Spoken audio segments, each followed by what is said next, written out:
예, 오늘 같이 상고하실 말씀은 구약성경 아가서입니다. 구약 959페이지 아가서 1장 1절에서 8절 말씀까지 상고하겠습니다. 솔로몬의 아가라, 내게 입맞추기를 원하니 내 사랑이 포도주보다 나음이로구나. 내 기름이 향기로워 아름답고 내 이름이 쏟은 향기름 같으므로 처녀들이 너를 사랑하는구나. 왕이 나를 침궁으로 이끌어 들이시니 너는 나를 인도하라. 우리가 너를 따라 달려가리라. 우리가 너를 인하여 기뻐하며 즐거워하니 내 사랑이 포도주에서 진함이라. 처녀들이 너를 사랑함이 마땅하니라. 예루살렘 여자들아, 내가 비록 검으나 아름다우니 게달의 장막 같을지라도 솔로몬의 휘장과도 같구나. 내가 일광에 꿰어서 거무스름할지라도 흘겨보지 말 것은 내 어미의 아들들이 나를 노하여 포도원 지기를 삼았음이라. 나의 포도원은 내가 지키지 못하였구나. 내 마음에 사랑하는 자야, 너의 양떼 먹이는 곳과 오정에 쉬게 하는 곳을 내게 구하라. 내가 네 동무 양떼 곁에서 어찌 얼굴을 가리운 자 같이 되랴. 여인 중에 어여쁜 자야, 내가 알지 못하겠거든. 양떼의 발자취를 따라 목자들의 장막 곁에서 너의 염소 새끼를 먹일지니라. 기도하시겠습니다.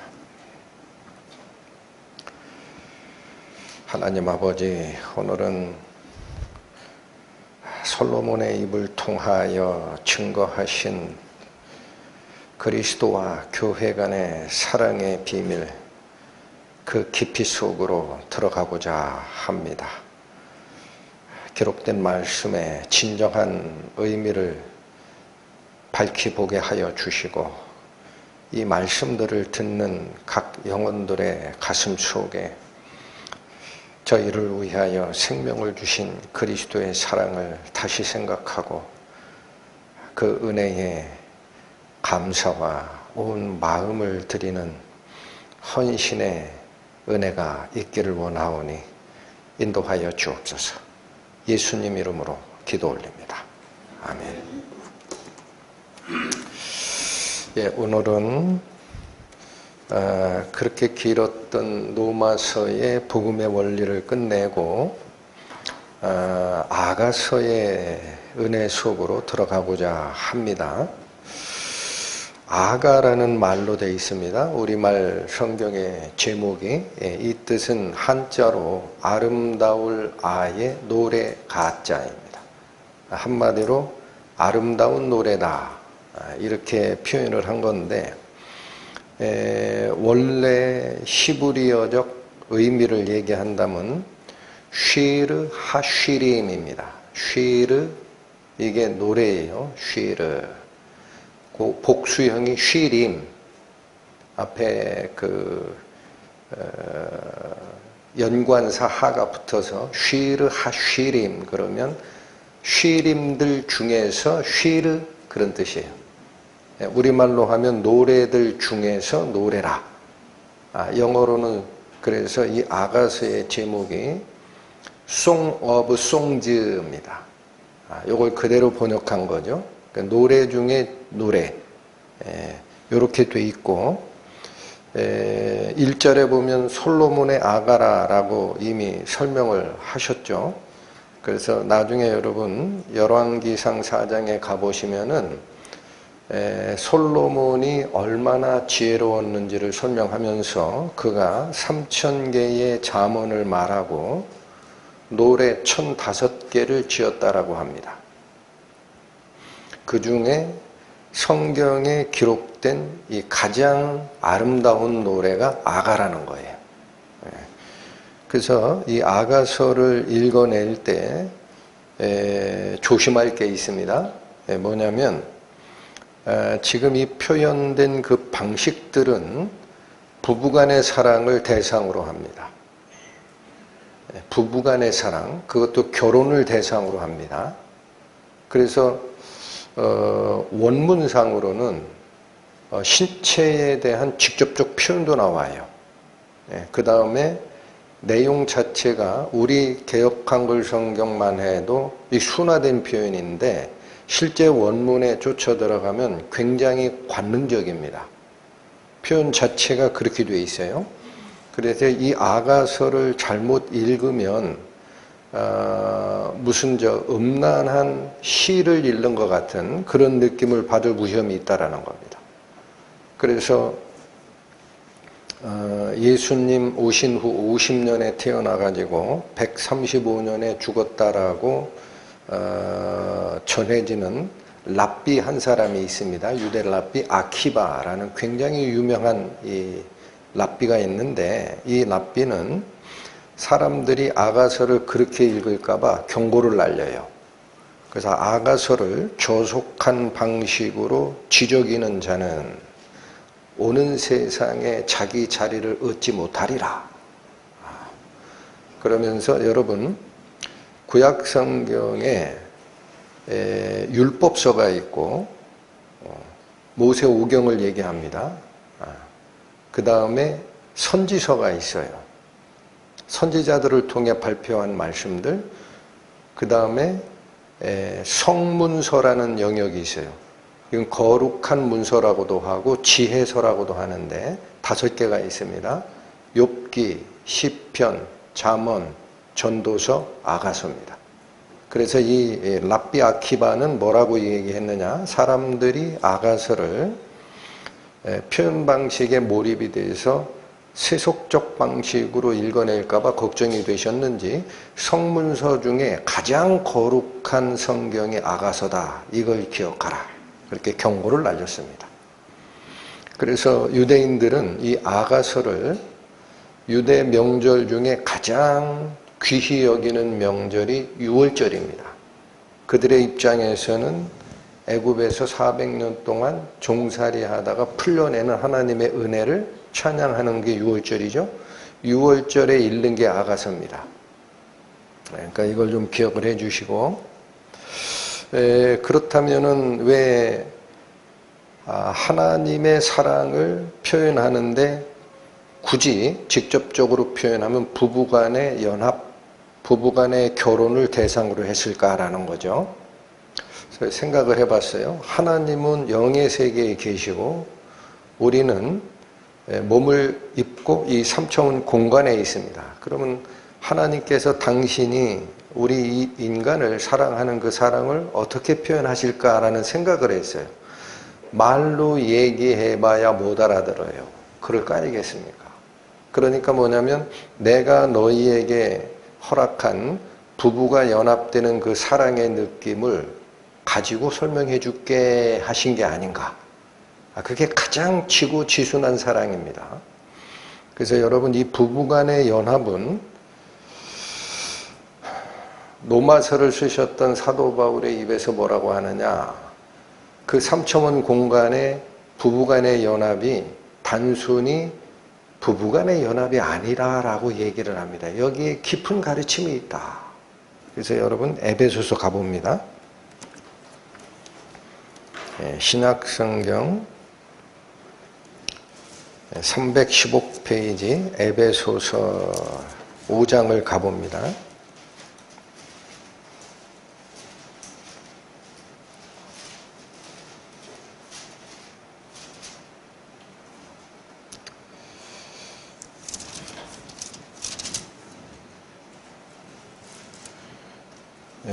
에베소서 5장 31절 32절 말씀입니다. 이러므로 사람이 부모를 떠나, 여기 사실은 우리 성경에서는 사람이라고 되어 있는데 이게 헬라어 원래 단어의 뜻은 남자가 라는 거예요. man이에요, man. 남자가 부모를 떠나 그 아내와 합하여 그 둘이 한 육체가 될지니. 자, 이게 창조 질서고 그렇게 명하신 거죠. 예, 그러면 우리는 이것만 생각을 한다라는 거예요. 이것만 생각을 한다. 그런데 32절, 이 비밀이 크대요. 이 비밀이 크도다. 내가 그리스도와 뭐에 대해서 말하노라? 예, 여러분, 그래서 하나님이 창조 질서에 부여하신 남자가 장성하면 부모를 떠나 여자와 합하여 둘이 한 몸을 이루라 라고 했던 이 연합의 비밀은 영적 세계에서는 뭐를 대변하는 것이다? 그리스도 신랑과 그의 신부된 구원받은 교회, 성도들과의 연합을 얘기하는 거다. 이걸 꼭 기억해 주시기 바랍니다. 그래서 많은 분들이 아가서를 이 설교를 하면서 부부간의 성 지침서라고 얘기하는 목사님도 제가 봤어요. 예? 그거 랍비 아키바가 경고했던 경고에 딱 걸린 분입니다. 아가서를 세속적 방식으로 지저귀는 자는 오는 세상에 자기 자리를 갖지 못하리라. 그래서 이걸 꼭 기억하시고, 그 다음에 이 아가서는 아까 원문의 의미가 Song of Songs, 노래들 중에 노래다 이렇게 표현했다 그랬어요. 기억하시죠? 그래서 이게 노래 형식이라는 겁니다. 우리는 지금 번역된 상태를 그냥 번역도 이상하게 돼 있어요. 그건 저에게 주시는 은혜대로 다시 밝혀낼 겁니다. 노래인데 일종의 칸타타입니다. 칸타타 형식이 뭐냐면은 어떤 서사가 있어요. 내용이 있어요.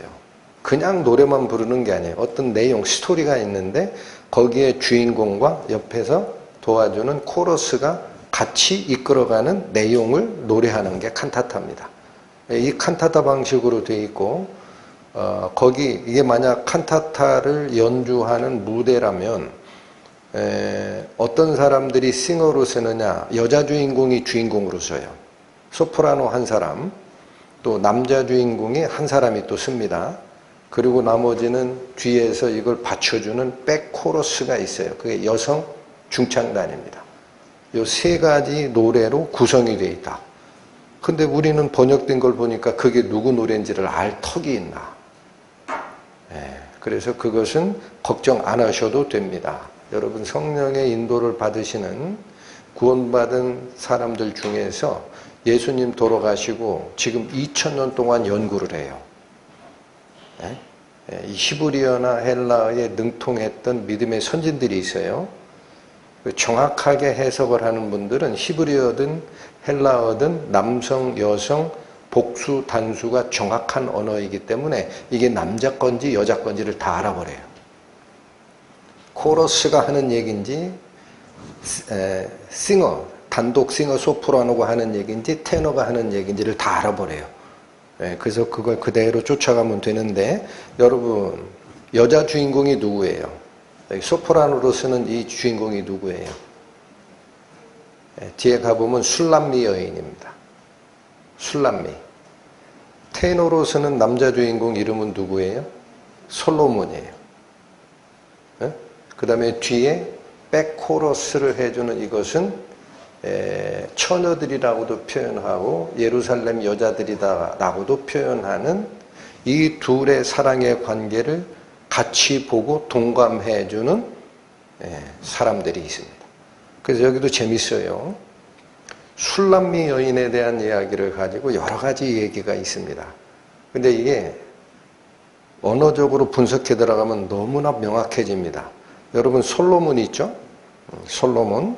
그게 원어적 표현을 그대로 가져오면은 쉘롬 이렇게 읽힙니다. 솔이 아니고 쉘롬. 이게 솔로몬 이름이에요. 근데 술람미가 뭐냐면 술롬. 그래서 솔로몬의 여성형이에요.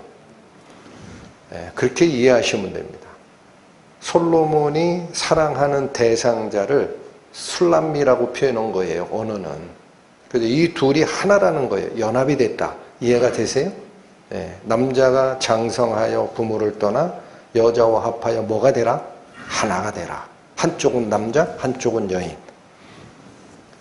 벌써 재밌지 않습니까? 잘 들어보십니다. 이제 1절. 솔로몬의 아가라. 그 아가라는 이 표현이 우리 한자에 아름다운 노래다라는 건데 원어는 아까 말씀드렸습니다. 쉬르 하쉬림. 그래서 Song of Songs. 그러니까 이 표현은 뭐냐면 히브리식 표현 방식에서 최상급을 나타낼 때 써요. 최상급. 언어 구조가 그래요. 그들은 영어의 뭐 베스트 이런 개념을 안 써요. 그래서 그거를 어떻게 쓰느냐면 Song of Songs 그러면 노래들 중에 가장 아름다운 노래 최상급을 표현합니다. 얘가 뭐냐? 지성소라는 표현 들어보셨죠? 지성소. 이게 원어적으로는 뭐냐면 영어로 표현할게요. Holy of Holies입니다. 거룩한 것들 중에 거룩한 것. 그 가장 거룩한 곳 지성소로 얘기해요. 하나님을 왕으로 표현할 때 뭐라고 표현해요? 왕 중에 왕. King of Kings. 이해가 되시죠? 그래서 가장 아름다운 노래는 거예요. 쉬르 하쉬림이라는 뜻이 그 뜻이다. 2절 봅니다. 자, 이제 여기서부터 조심해야 돼요. 이게 노래 형식 칸타타라 그랬습니다. 누가 하는지를 알아야 내용 파악이 되는데 2절부터 4절의 상반절까지는 소프라노가 하는 겁니다. 여자가 부르는 거예요. 이걸 기억하시고 들어가겠습니다. 2절. 내게 입맞추기를 원하니 있어요. 이 소프라노 여자 주인공이 부르는 노래입니다. 누가 내게 입맞춰주기를 원한다라는 거예요. 남자 주인공 솔로몬, 신랑이 나에게 입맞춰주기를 원하니 내 사랑이 포도주보다 나음이로다. 자, 여기 우리 성경은 존칭어 빼고 했죠. 여기서 너라는 거는 신랑을 얘기하니까 이거를 좀 정중하게 얘기하면 그분께서 내게 입맞춰주기를 원하오니 당신의 사랑이 포도주보다도 월등합니다. 그런 뜻이에요. 여성 싱어가 그렇게 노래를 하는 건데 이 2절은 무슨 뜻이냐면 신부가 뭐를 갈구하는 마음을 표현한 거냐? 신랑의 사랑을 받고 싶다라는 겁니다. 그런데 포도주보다도 낫다라는 표현이 나오고 여러분 아가서를 읽다 보면 이 사랑의 표현, 신랑의 아름다움을 표현할 때 포도주, 기름 이런 이야기들이 나옵니다. 그건 뭐를 얘기하느냐? 포도주가 우리 믿음의 신학적 믿음의 원리에서는 뭐가 포도주예요? 예수님의 피가 포도주입니다. 아시죠? 그래서 구약적 개념으로 솔로몬이 이 노래를 할 때 포도주의 개념은 뭐냐면은 결혼식에서 흥을 돋구는데 꼭 필요한 게 포도주예요. 그래서 예수께서 갈릴리 혼인잔치에 포도주가 떨어졌다 할 때 그 포도주를 만들어 주실 때 예수님의 모친인 마리아가 걱정이 태산해서 얘야 어떡하냐 포도주 떨어졌다 그러니까 예수께서 뭐라고 그랬어요?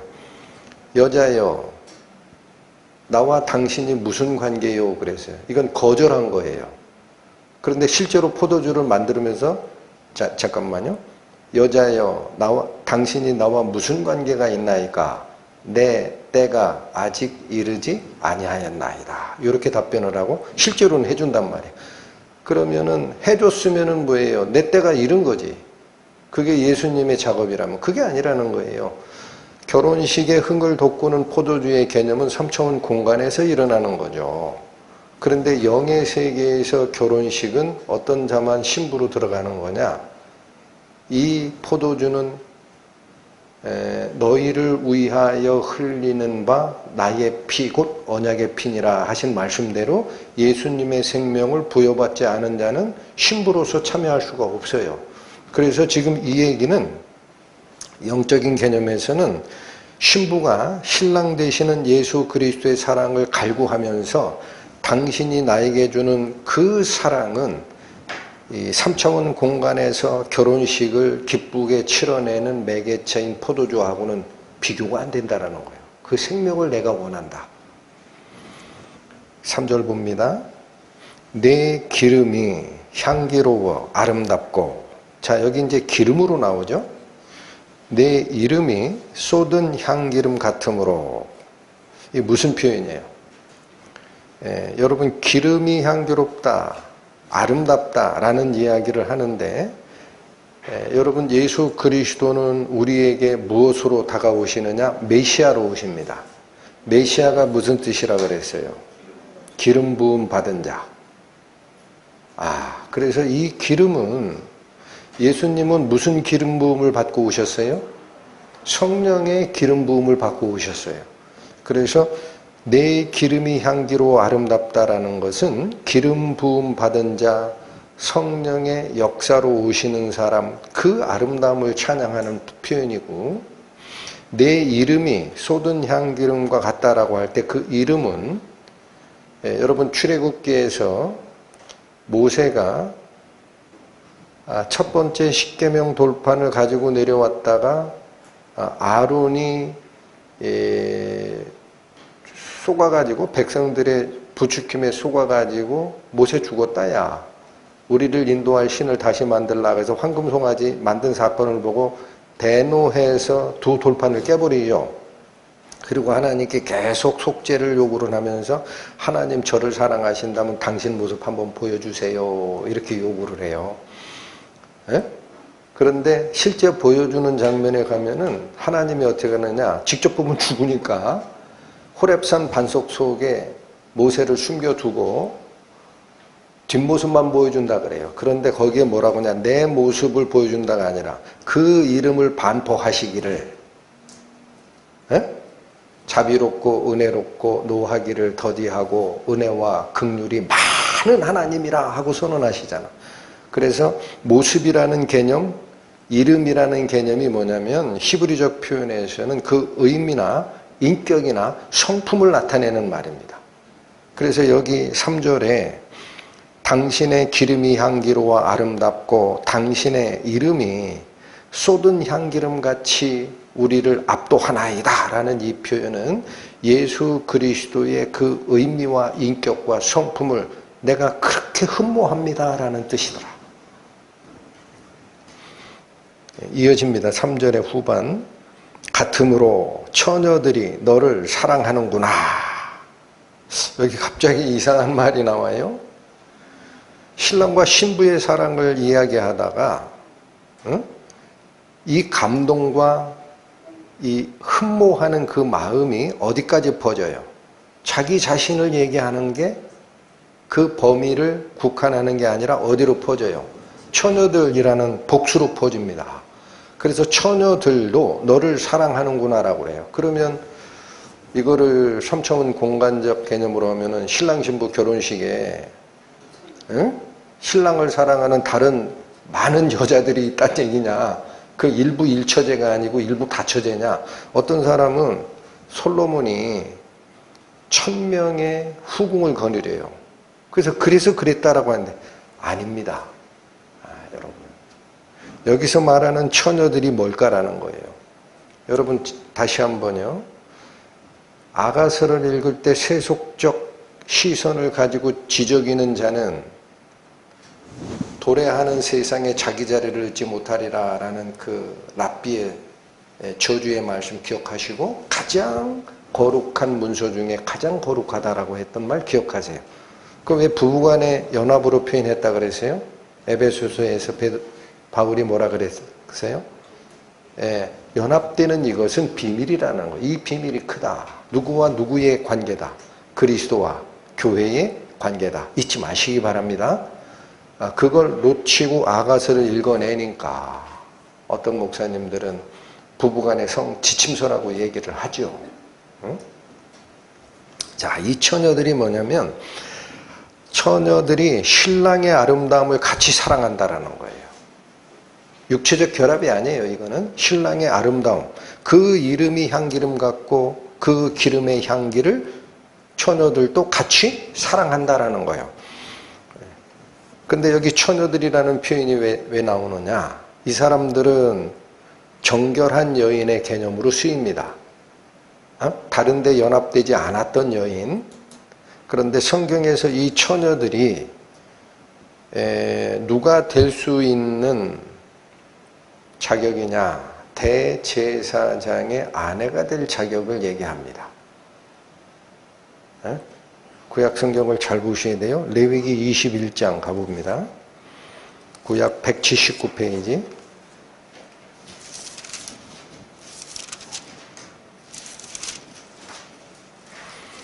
레위기 21장 10절에서 14절 보십니다.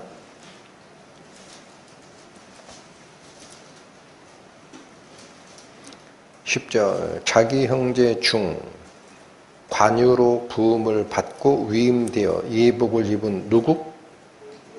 여러분 대제사장이 바로 이 기름 부음 받은 자예요. 이 대제사장은 그 머리를 풀지 말고 그 옷을 찢지 말며 어떤 시체에든지 가까이 말지니 부모로 인하여 더러워지게 말며. 자, 부모가 상을 당했다, 부모가 돌아가셨다 할 때 당연히 부모상을 치러야 되죠. 그런데 대제사장만큼은 자기 부모가 돌아가셨어도 장례식에 참석하고 시체를 만지면 안 된다라는 거예요. 굉장히 거룩한 지위이기 때문에. 그러면서 12절 성소에서 나오지 말며 그 하나님의 성소를 더럽히지 말라. 이는 하나님의 위임한 무엇이 그 위에 있음이니라? 관용. 여호와이니라. 나는 여호와니라. 하나님의 말씀이요. 그러면서 13절 뭐라고? 그는 누구를 취하여 아내를 삼아라.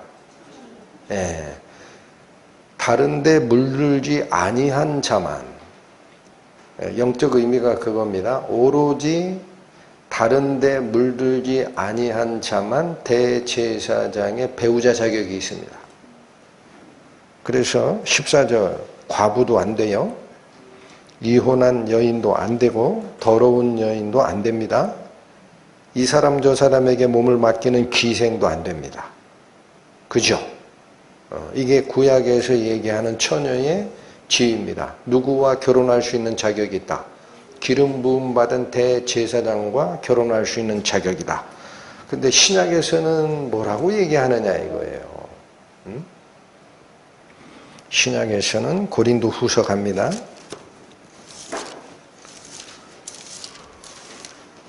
11장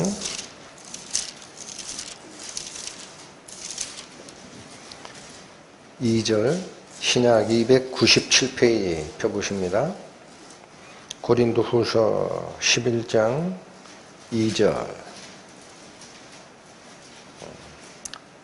내가 하나님의 열심으로 너희를 위하여 열심을 내노니. 자, 여기 표현이 참 얼마나 간절했으면 사람의 열심 아니라는 겁니다. 하나님께서 부어주신 열심으로 너희를 향하여 열심 내는 게 있다. 그리고 뭐라고 하느냐?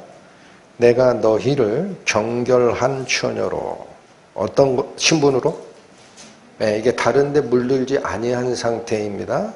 다른 쪽에 사랑을 바치지 아니한 정결한 처녀로 한 남편인 그리스도께 드리려고 무함이라. 그럼 여기 이 표현도 그러잖아요. 너희 그러면 한 사람이에요? 여러 명이에요? 그럼 여러 명이 다 예수님을 남편으로 맞이한다면 남편은 일부 닫혀지냐? 그거 아니라는 거예요. 이게 뭐예요? 그리스도와 연합되는 처녀들의 의미다. 이해가 되세요? 앞으로 오십니다. 아가서로 다시 갑니다. 그래서 여기 3절에 하반절, 자 3절의 내용이 그거예요. 내 기름이 향기롭고 아름다우며, 그러니까 당신의 성령의 향기가 있고 당신의 메시아로서 우리를 구하러 온 그 속성과 성품과 인격이 너무나 흠모할 만하기 때문에 처녀들이 너를 사랑하는구나 라는 것은 지금 이 신부가 신랑 하나를 독차지하겠다는 얘기가 아니구나 라는 거예요.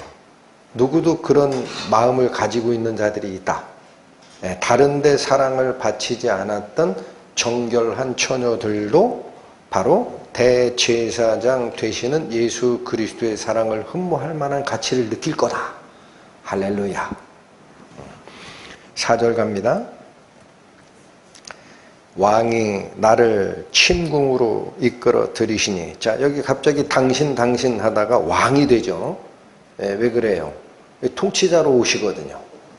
왕이 나를 침궁으로 이끌어 들이시니 너는 나를 인도하라. 우리가 너를 따라 달려가리라. 이 표현도 너 하는 것은 다 당신이라는 극존칭으로 바꾸셔야 됩니다. 왕께서 나를 어디로 이끌어 들이신다 그래요? 침궁이 뭐예요? 침실이에요.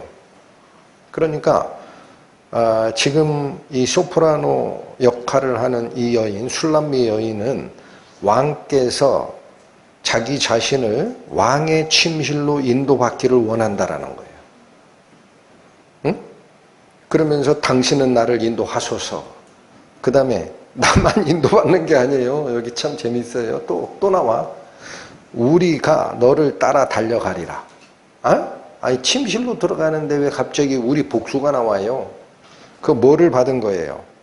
3절의 하반절 처녀들도 너를 사랑하기에 충분한 흠모할 가치가 있기 때문에 이 부부간의 결혼으로 표현이 되지만 이 자리에는 단독 소유의 개념이 아니라 그리스도의 아름다움을 흠모하는 모든 자가 같이 따라갈 수 있다는 뜻이다. 이해가 됩니까? 자, 여기 한번 보세요. 침실로 표현했다. 바로 이런 게 직접적이라는 거예요. 부부간의 결혼식, 부부간의 연합을 표현하는 직접적 표현들이 나오더라. 근데 생각을 해 주시죠. 침실은, 부부간의 침실은 뭐가 이루어지는 곳입니까? 연합이 이루어지는 곳, 사랑이 이루어지는 곳이에요. 맞죠? 그런데 여기 이게 무슨 뜻일까 하고 이 침궁이라고 표현된 이 단어, 이게 헤테르라고 읽히는 히브리어입니다. 헤테르. 이게 무슨 뜻인가 하고 찾아보면은 왕의 침실이니까 침궁이라고 표현했지 원래 뜻은요 밀실이에요. 밀실 아무도 못 들어가요. 둘만의 공간이야. 또 골방이야. 이해가 되세요? 이 단어의 원래 뜻이? 그러면 이 단어들이 밀실, 골방이라고 표현되는 이 단어들이 성경에서 어디에 쓰이느냐라는 걸 알아야 우리가 이 신부 되는 이 술람미 여인이 왕의 침실로 나를 이끌어 주세요라고 기도하는 의미를 알게 된다라는 겁니다. 여기 보십니다. 이사야 26장 구약 994페이지 펴보십니다. 이사야 26장 20절 보십니다. 내 백성아 갈지어다. 내 밀실에 들어가서 내 문을 닫고 분노가 지나기까지 잠깐 숨을지어다. 자, 이게 언제 표현되는 거냐면요. 하나님의 심판의 날에 하나님을 믿지 아니한 자들은 재앙이 가요. 근데 하나님의 백성들은 재앙을 받으면 안 되죠. 그러니까 어디를 지시하느냐? 내 밀실에 들어가 문을 닫고 분노가 지나기까지 잠깐 숨어라라는 것은 하나님의 진노를 피해라라는 뜻입니다. 여기 밀실 이게 뭐예요? 방금 전에 아가서 1장 4절에 얘기했던 침궁으로 표현된 헤테르입니다. 그러니까 생각하십시오.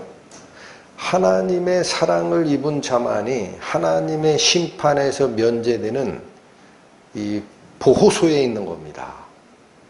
여러분 이게 무슨 개념이에요? 출애굽 때 애굽 백성들에게 장자를 죽이는 재앙을 내리러 벌하는 천사를 보낼 때 하나님이 뭐를 지시했어요? 생명이 치루어졌다라는 표시가 된 그 집 안으로 들어가서 절대 밖으로 나오지 말라 그랬죠? 언제까지 그래야 돼요? 분노가 지나갈 때까지. 그래서 잘 보셔야 됩니다. 하나님의 사랑을 내가 입고 하나님의 진노는 나를 피하게 하려고 하는 그 사람은 바로 그 하나님의 사랑이 나를 보호하고 있는 보호소 밀실 안으로 숨는 거예요. 그 여호와는 나의 반석이요 여호와는 나의 피난처다라고 얘기하는 시편 선언이 이걸 얘기하는 거더라. 그게 하나님의 사랑을 받은 자예요. 침실이 뭐라고 그랬어요? 부부간의 사랑이 이루어지는 곳, 그죠? 그 사랑을 받은 자는 진노를 받아요, 보호를 받아요.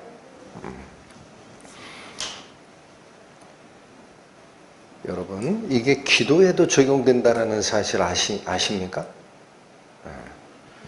기도, 나와 하나님 간의 아주 친밀한 언어와 사랑의 교제가 이루어지는 그 기도의 장소, 여기도 골방입니다. 여러분, 마태복음 6장 갑니다. 신약성경 8페이지입니다.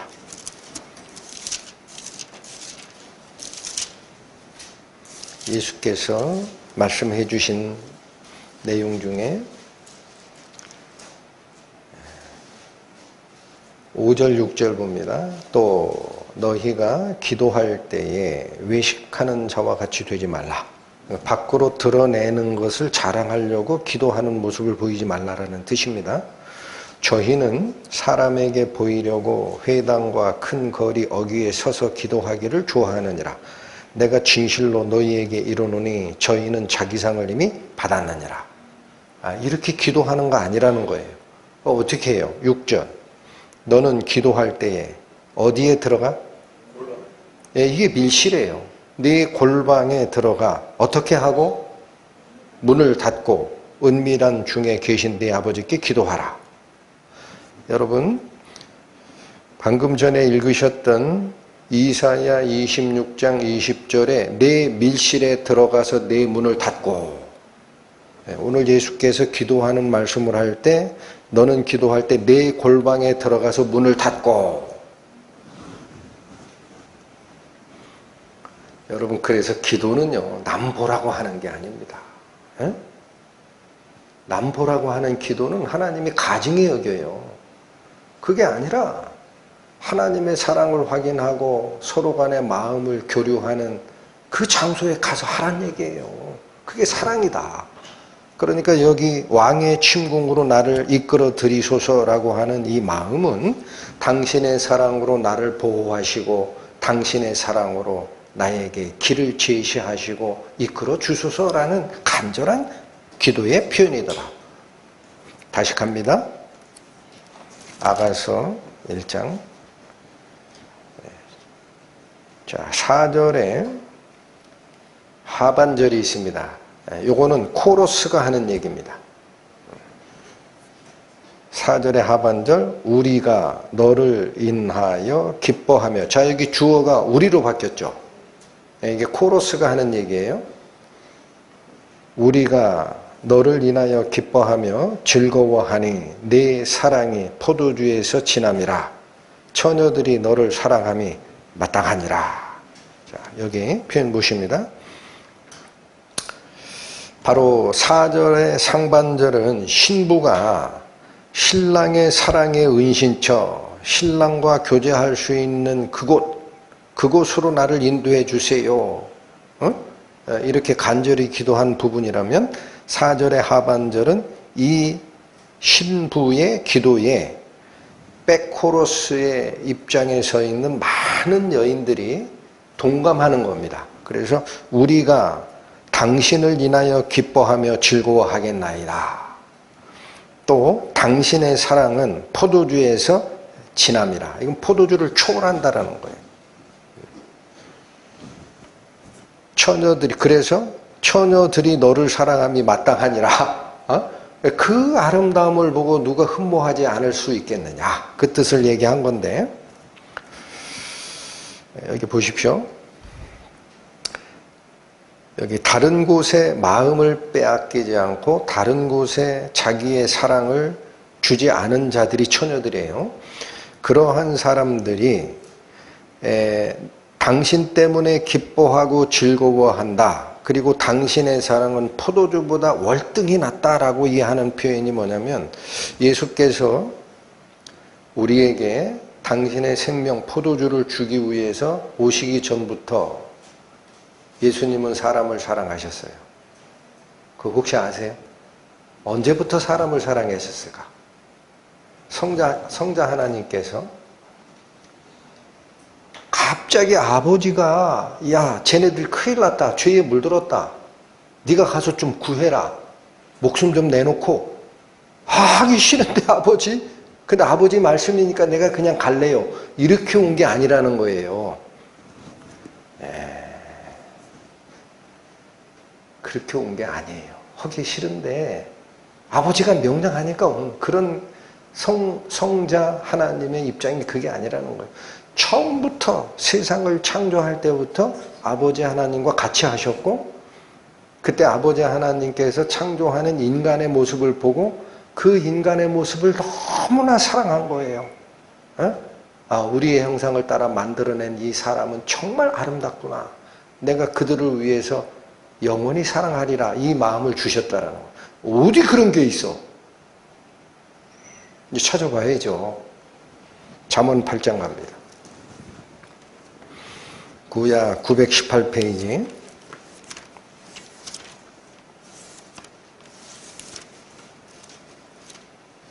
잠언 8장 보십니다. 30절 보세요.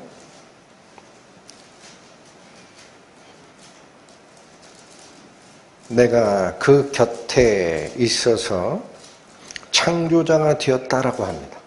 그러니까 여러분 세상을 창조하신 창조주는 성부 하나님 맞으시잖아요. 근데 여기 그라는 분이 있어요. 이게 요한복음에 의하면 누구예요? 태초에 계셨던 말씀, 하나님과 함께 계셨던 말씀. 그래서 만물이 그로 말미암아 지은 바 되었으니 지은 것이 그가 없이는 하나도 된 게 없느니라 라고 했던 창조주로서 같이 참여한 성자 하나님입니다. 내가 그 곁에서 창조자가 되어 날마다 그 기뻐하신 바가 되었습니다. 두 분이 세상을 창조할 때 표현을 좀 제가 막 나와도 이해하십시오. 두 분이라는 표현은 위격으로 얘기하는 겁니다. 본질은 한 분이에요.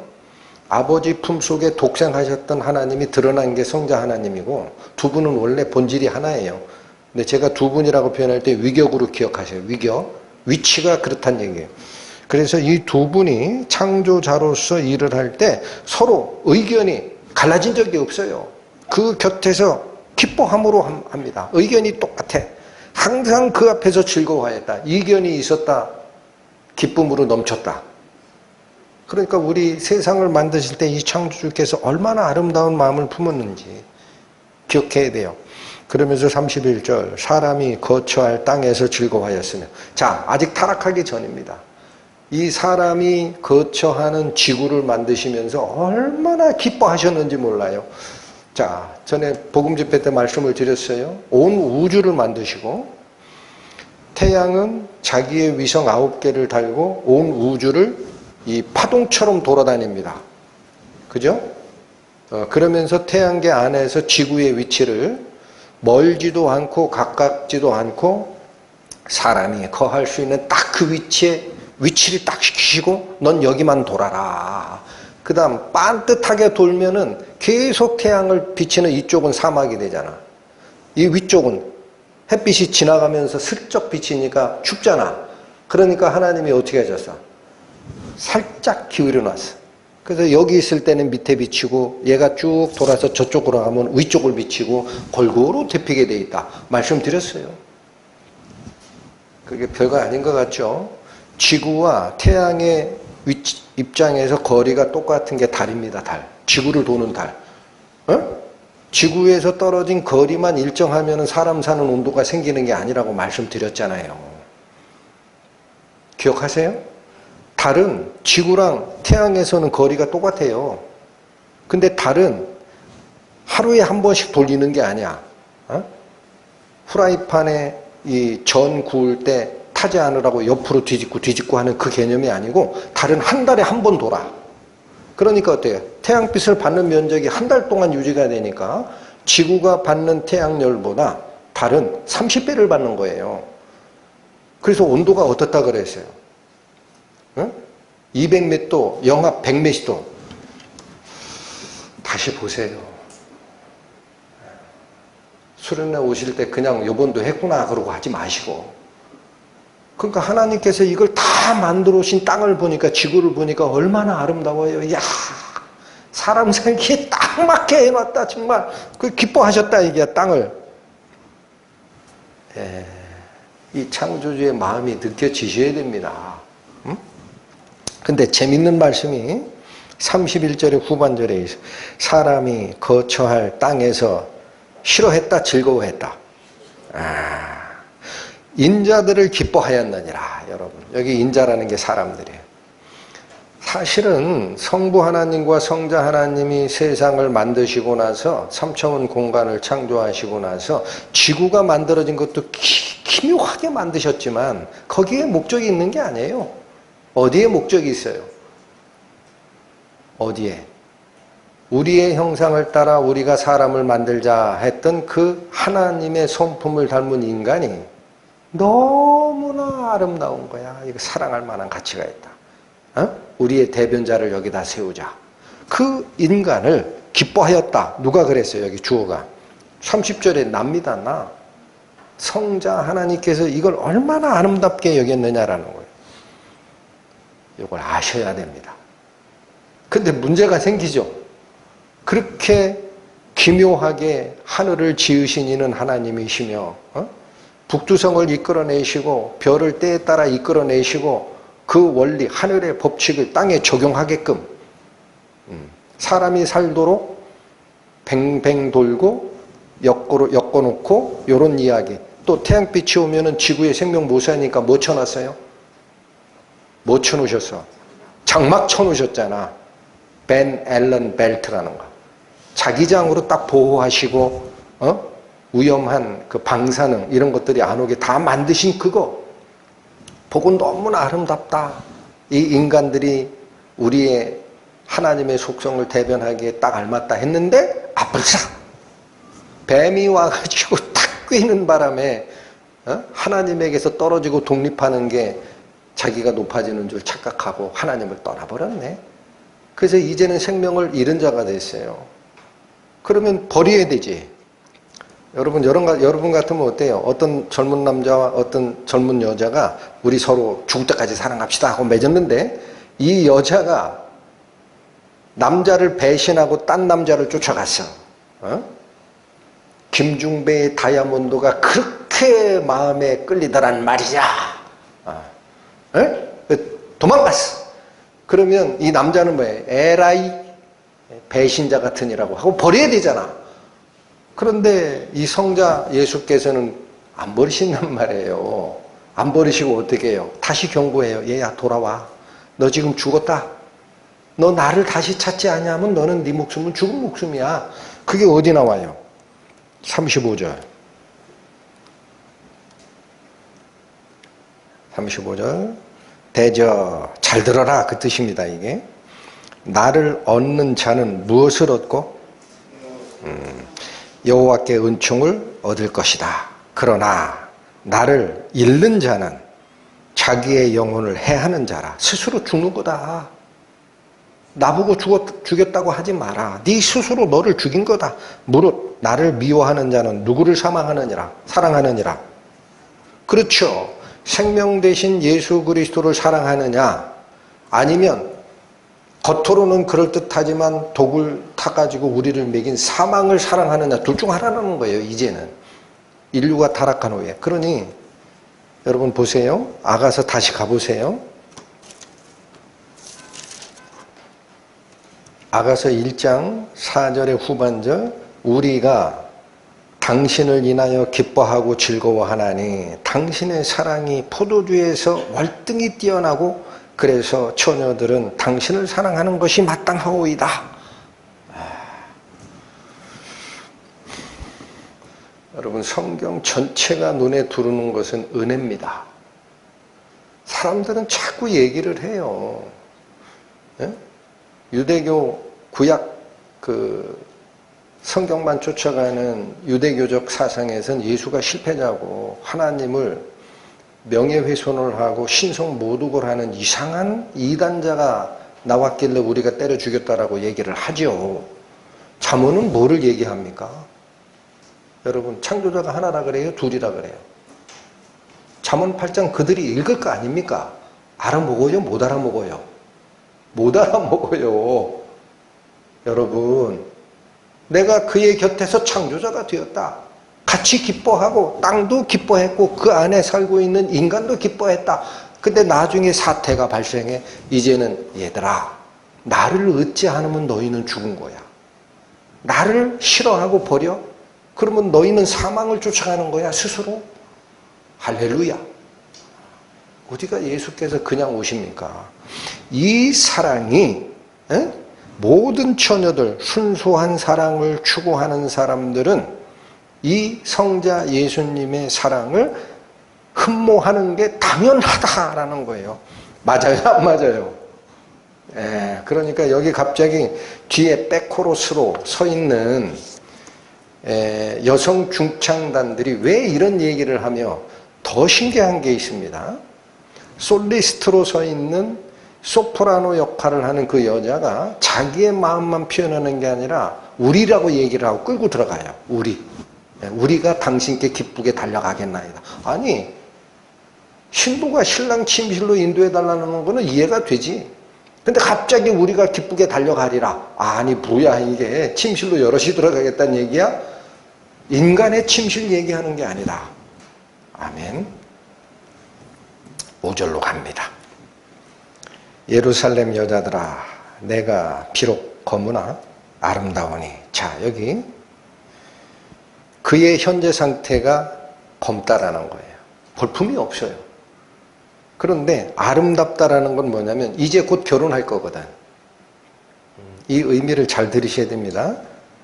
예루살렘의 여자들아, 내가 비록 거무나 아름다우니. 이 말이 다시 표현이 돼요. 게달의 장막 같을지라도 솔로몬의 휘장과도 같구나. 신부의 겉모습은 뽀얗고 이쁜 게 아니에요. 지금 어때요? 거무튀튀합니다. 근데 피부만 검어도 유색인종 중에 약간 블랙 피부가 약간 블랙인 분들 중에 아름다운 분이 있잖아요. 그죠? 근데 이건 단순히 색상 얘기가 아니에요. 뒤에 나오는 게 그거야. 게달의 장막 같다라는 거예요. 지금 현재 상태가. 그럼 게달의 장막이라는 게 뭐냐면 사막 유목민들이 사는 거주형 텐트가 게달의 장막. 지금으로 얘기하면 여러분 베두인족 알죠? 사막에 거합니다. 그들이 기거하는 텐트는 한낮의 태양빛을 견디고 폭풍을 막기 위해서 통상 짐승의 그 가죽으로 만들거나 아니면 탄탄한 삼배, 아주 꺼끌꺼끌한 삼배로 이거 짜요. 그래서 이 표현이 뭐냐면은 모양도 없고 초라하고 거칠다라는 거예요. 여러분, 지금 신부가 될 술람미 여인의 겉모습은 아름답다, 거칠고 어두침침하다. 한마디로 볼품없다. 그런데 뭐예요? 반대죠. 솔로몬의 휘장과 같구나. 아니, 이게 무슨 말이야. 겉모습은 거무튀튀하고 꺼끌꺼끌하고 거친 모습인데 왜 아름답다고 하느냐.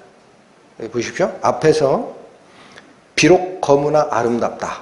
뒤에서 다시 설명합니다. 게달의 장막같이 어두침침하고 볼 것도 없고 거칠다. 그러나 왜 아름다워지느냐? 솔로몬의 휘장과 같으리. 이 때문에. 여러분, 솔로몬의 휘장은 그 안에 들어가야 솔로몬의 휘장의 영광 안에 들어가는 거죠. 지금 결혼할 상대가 솔로몬 왕이에요. 맞죠? 예. 직접적으로 표현된 거는 이게 그리스도를 예표하는 거예요. 그러니까 무슨 얘기예요? 우리가 비록 엄마 뱃속에서 태어나서 현재 살아가는 모습은 너무나 초라해요. 예? 거기서 예수 그리스도께서 아름다움을 발견할 수가 없어. 특히나 지금 5절에서 설명하는 것은 예루살렘 여자들의 눈에, 일반적인 사람들의 눈에 보면은 볼품 없어요. 우리 말씀사랑교회 출석하시는 성도 여러분, 볼품이 있는 분 별로 없더라고. 외모는 그렇잖아. 그런데 하나님이 보시기에 아름다움은 뭐를 보는 거예요? 그거 안 본다라는 거예요. 그거 안 본다. 어디를 본다?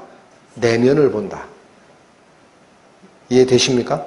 근데 그 내면이 어떻게 아름다워지느냐? 솔로몬의 휘장에 휩싸이면 아름다워집니다. 지금 결혼할 거거든. 솔로몬의 휘장에 감싸인다라는 게 무슨 뜻이에요? 우리를 다스리시는 왕 예수 그리스도 안에 같이 들어가면 영광으로 아름다워진다. 할렐루야. 기억하세요. 사람을 외모로 판단하지 말라는 거예요. 그리고 다시 한번 얘기합니다. 6절. 내가 일광에 쬐어서 거무스름할지라도 흘겨보지 말 것은, 그러니까 사람 눈에 보면은 하도 볼품 없어가지고 아이고 저게 무슨 왕의 신부야 그렇게 하고 있는 거예요. 내가 일광에 쬐었다라는 게 뭐예요? 이게 한자예요. 해일 빛광, 햇빛에 쬐가지고 햇빛에 노출돼서 거무스름해요. 그래서 볼품이 없어. 그러니까 그렇게 흘겨보지 마라. 왜 그렇게 하지 마라? 내 어미의 아들들이 나를 노하여 포도원지기를 삼았기 때문에 지금 모습이 이래. 그런 얘기예요. 여기 표현 잘 보세요. 내 오빠라고 그래요. 내 어미의 아들들이라 그래. 이런 것들도 촌수를 따지란 얘기가 아닙니다. 성경이 얘기하는 의미는 내 어미의 아들들을 얘기하는 때는 이게 세상적 혈통으로 태어난 관계야. 그 다음에 그 아들들은 아버지의 유업을 받아서 이어가는 자들이 남자죠. 이스라엘의 문화적으로. 그러니까 세상적 혈통으로 태어나서 세상적 유업을 이어가는데 목적을 둔 자들이 그런 뜻이에요. 이 말이. 그런 사람들이 나를 누이 동생으로 돼 있어요. 노해서 포도원지기를 삼았어요. 그건 뭐예요? 나를 종로로 시켰다라는 거예요. 이 사랑의 관계예요. 자기의 산업을 키우고 부흥시키기 위해서 마땅히 베풀어야 될 사랑의 대상 누이를 종 삼았다라는 뜻이냐? 후자죠. 이해되십니까? 그래서 이게 어떤 입장이냐면 우리가 성자 예수 그리스도의 사랑을 발견하기 전까지 살았던 모습이에요. 세상에서 어떻게 하면은 더 좋은 직장 얻을까? 어떻게 하면은 집이 좀 큰 게 있을까? 어떻게 하면은 성공할까? 이것 때문에 세상에 종노릇하고 살고 있잖아.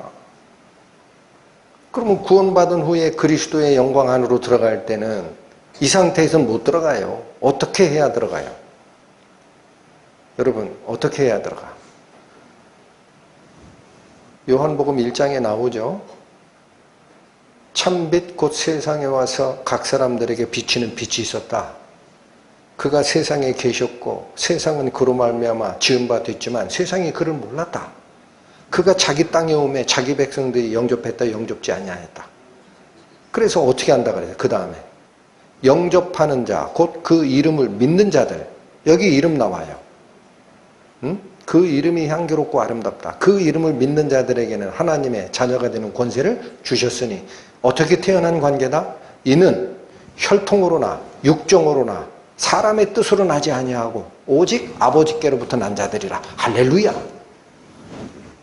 그러니 육체적 혈통 속에서 세상의 유업을 이어가고자 하는 그 자들 중에 내가 종노릇했다라는 겁니다. 과거 인생이 그러하다. 근데 지금은 요게 그래서 내가 검게 된 이유라는 거예요. 볼품 없어진 이유다. 그런데 아름답다라는 건 뭐냐면 조금 있으면 결혼할 거니까, 결혼하면 어디로 같이 들어갈 거니까 솔로몬의 휘장 속으로 들어갈 거니까. 이해가 되세요? 그게 나의 영광이라는 거예요. 그래서 뒤에 말씀도 그 뜻입니다. 나의 포도원을 지키지 못하였구나. 자, 그러니까 여기 신부 술람미 여인이 결혼하기 전에 자기의 가치를 보존시킬 자기 포도원이 있는데 지켰어요? 못 지켰어요? 다 뺏겼어요. 진정한 가치가 보존되지 못한 상태야. 그러니까 사람들 눈에 보기에 볼품없지. 근데 기다려. 지금은 내가 사막 유목민 베두인족의 그 거처하는 장막처럼 거칠고 거무튀튀해 보이지만 솔로몬의 휘장 속으로 같이 들어가는 날 나는 아름다움을 느낄 것이다. 획득할 것이다. 그러니까 우리의 아름다움은 내가 창조하는 것입니까? 예수님의 은혜가 나를 감쌀 때 가능한 겁니까? 7절 봅니다. 내 마음에 사랑하는 자야. 여기 아직 소프라노 여자가 부르는 노래 파트예요. 내 마음에 사랑하는 분이여, 그 뜻이에요. 너의 양떼 먹이는 곳과 오정에 쉬게 할 곳을 내게 구하라. 당신이 양떼를 먹이는 곳이 어딘지. 오정이라는 것은 한낮입니다. 정오. 태양이 중천에 떴을 때 그 뜨거운 햇빛을 피할 곳을 내게 알려주세요 라는 거예요. 내 마음에 사랑하는 분이여, 당신이 양떼를 먹이는 곳이 어딘지, 한낮에 뜨거운 햇빛을 피하고 쉬게 할 곳은 어딘지 내게 알려주세요 라고 하는 거예요. 그러니까 이게 신부의 갈망입니다. 갑자기 테마가 바뀌어요. 아니, 곧바로 결혼할 사람이 신부 화장하는 데가 어디예요? 나한테는 침실을 몇 평짜리를 줄 거예요? 이걸 안 따져요, 여러분. 예? 여기 분위기를 잘 보시라. 신부가 뭐를 원해요? 뭐를 원해? 예, 당신이 양떼 먹이는 곳이 어디냐 이거야. 그걸로 가고 싶다라는 거지. 당신이 양떼를 먹이는 곳, 또 뜨거운 태양에 햇빛이 쬐는 그 햇빛을 피게 할 곳, 그곳이 어딘지 나한테 알려주시면 안 됩니까? 이게 신부의 갈망은 어디와 연결시키면 확실해지느냐? 5절, 6절에서 그의 겉모습이 거무튀튀하고 거칠고 한 이유가 뭐였다 그랬어요? 뭐였어요? 혈족적 세상의 유업을 받을 그 어미의 아들들이 데려다가 종로로 시켰기 때문에 그렇잖아. 그러니까 거기를 벗어나고 싶어. 그럼 거기를 벗어나고 어디를 가고 싶은 거냐? 신랑이 기르는 양떼가 있는 곳을 가고 싶다라는 거예요. 그러니까 여기 보세요. 솔로몬이 양측이었어요? 솔로몬 아버지가 양측이었지, 다윗이. 솔로몬은 양친 적이 없어요. 그죠? 잘 모르시나? 솔로몬은 태어날 때부터 다윗 왕의 아들로 태어났다고. 맞아요? 양친 적이 없어요. 근데 왜 양치는 곳을 알려달래? 그러니까 그게 의미지. 그 당시에 존재했던 솔로몬 왕을 얘기하는 게 아닙니다. 양의 목자 되시지 않느냐라는 거예요. 당신은 양의 목자다. 누구를 얘기하는 걸까? 그리스도죠. 그러니까 당신이 양을 먹이는 곳, 이곳이 내가 거할 곳이다. 그러니까 이 신부가 지금 바라고자 하는 것은 세상적 혈통으로 태어나 나를 압박하고 나를 종노릇하던 세상의 환경에서 어디로 옮겨가고 싶다라는 거예요. 예수님이 길러주시는 생명을 다시 받은 양떼의 무리에 들어가고 싶다. 이걸 갈망하는 겁니다.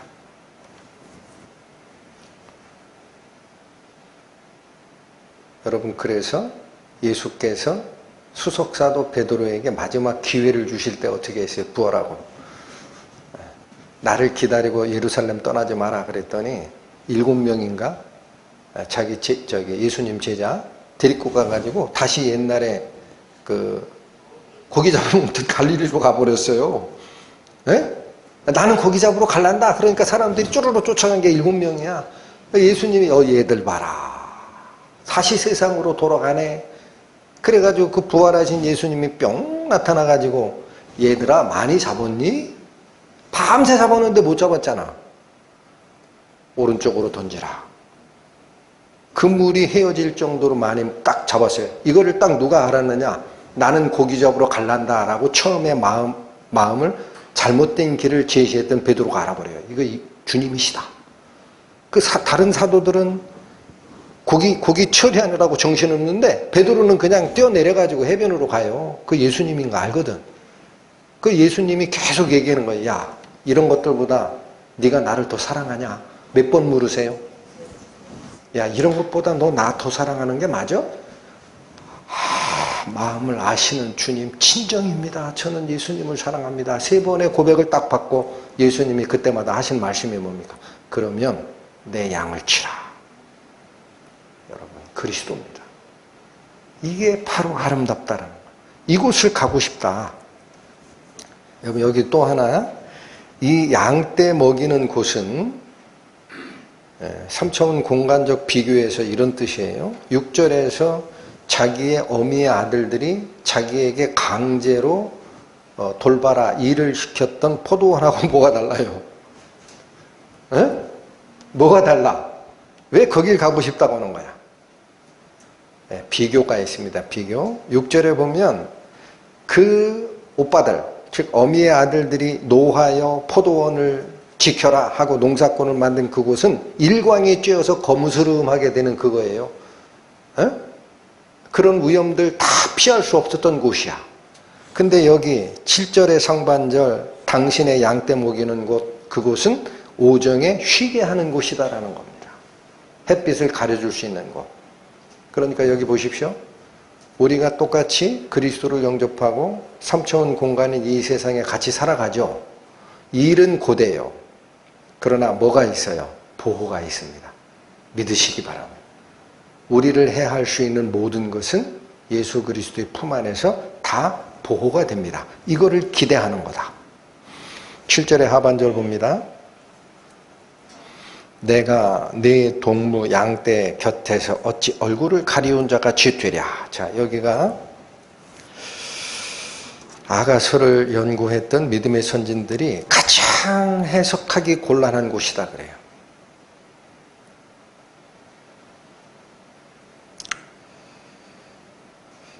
왜 그러냐? 뜻이 안 통하거든. 에? 그래서 자, 여기 조금만 잘 따라오십시오. 내가 네 동무양떼 곁에서 어찌 얼굴을 가리운 자 같이 되랴 할 때 그 얼굴을 가리다라는 표현이 있죠. 원어에는 얼굴이란 말이 없어요. 에? 가리다라는 말만 있어요. 근데 이 단어가 아타라고 읽히는 단어인데 뜻이 2개입니다. 싸다라는 뜻이 있어요. 그러니까 얼굴을 수건으로 싸든 물건을 수건으로 싸든 영어로는 랩 있죠, 랩. 네, 이게 감싸다라는 뜻이 이 단어, 이게 동사예요. 동사 하나만 있어요, 원어에는. 얼굴이라는 목적어가 없습니다. 감싸다라는 뜻의 단어가 이 아타인데 히브리어 사전 중에 가장 권위가 있다라는 할롯 사전에 보면 2번째 뜻이 있습니다. 감싸다라는 뜻 말고 손으로 딱 잡아 낚아채다라는 뜻이 있어요. 손으로 잡다니까 랩의 개념이 되지. 예?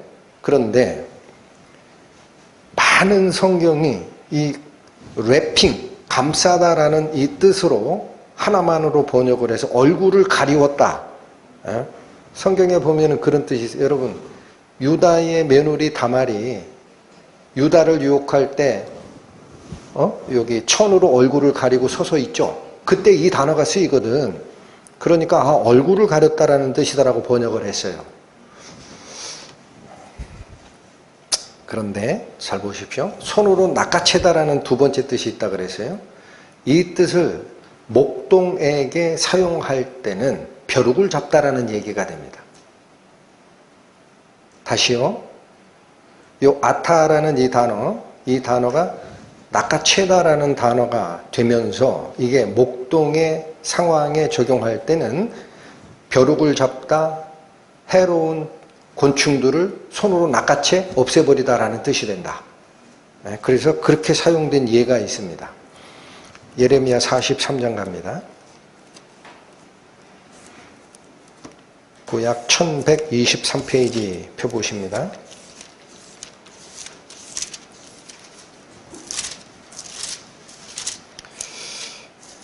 (1123페이지) 예레미야 43장.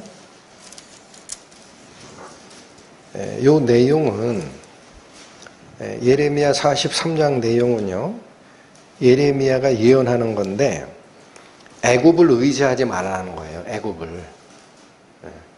애굽으로 자꾸 가려고 하거든. 여러분 이게 어느 상황인지 아시죠? 네? 남유다마저도 바벨론에게 멸망당했어요. 남아있는 사람들이 야 이제는 우리 어떡하냐. 큰일 났다. 그래가지고 우리가 기댈 때는 이집트밖에 없어. 해가지고 애굽으로 내려가려고 하는 거예요. 그러니까 하나님께서 예레미야 선지자를 통해서 주신 말씀은 뭐냐면 애굽으로 가지 마라 그런 거예요. 가지 마라. 그 바벨론에 너희를 멸망시키는 황제 느부갓네살은 나의 종이야. 내가 시키는 일만 하는 애니까 남아있는 사람들은 해하려고 하는 게 아니야. 너 여기 있어라고 해서. 그랬더니 자꾸 가려고 하니까 이 명령 주시는 건데 8절부터 읽겠습니다.